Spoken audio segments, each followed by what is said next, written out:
सदन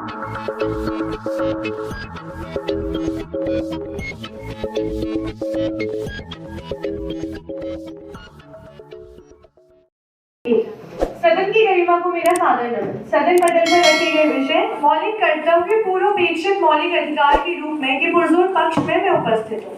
मौलिक अधिकार यानी व्यक्ति के वो अति आवश्यक अधिकार जिनकी मांग वो राज्य से करता है और राज्य का भी दायित्व होता है कि वो तमाम अधिकार को उस व्यक्ति को प्रदान करे।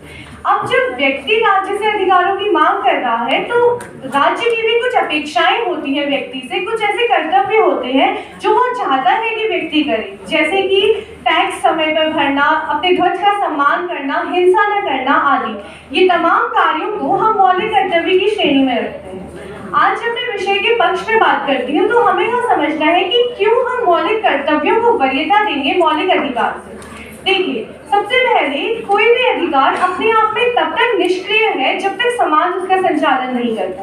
संचालन से हम क्या समझते हैं?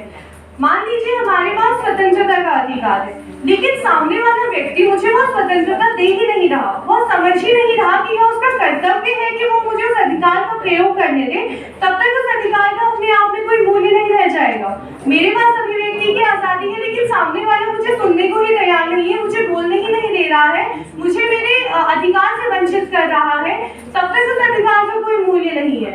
यानी यहाँ बात आ जाती है एक दूसरे के अधिकार के सम्मान की, और जब हम एक दूसरे के अधिकार के सम्मान की बात करते हैं तो आता है कि वो तब हो पाता है जब हम दूसरे के अधिकार को स्वयं का कर्तव्य समझे।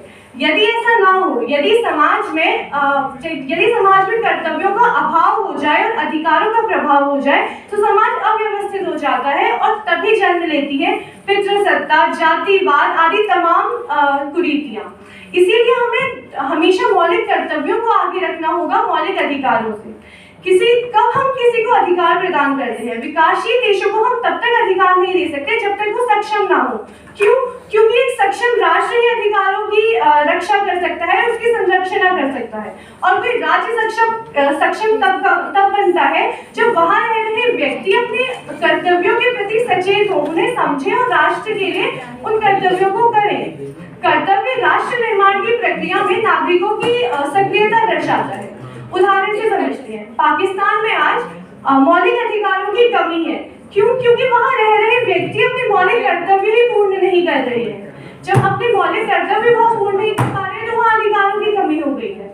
इसी प्रकार भारत में 1976 में जब आपातकाल के दौरान मौलिक कर्तव्यों को संविधान से जोड़ा गया तो उन्होंने ही उस समय हमारे मौलिक अधिकार थे उनकी रक्षा करें।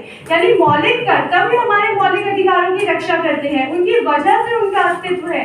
अपने आप में मौलिक अधिकार तब तक उनका अस्तित्व नहीं है, तब तक पूर्ण रूप से सफल नहीं है, जब तक व्यक्ति यह समझे कि आपके अधिकार मेरे कर्तव्य है।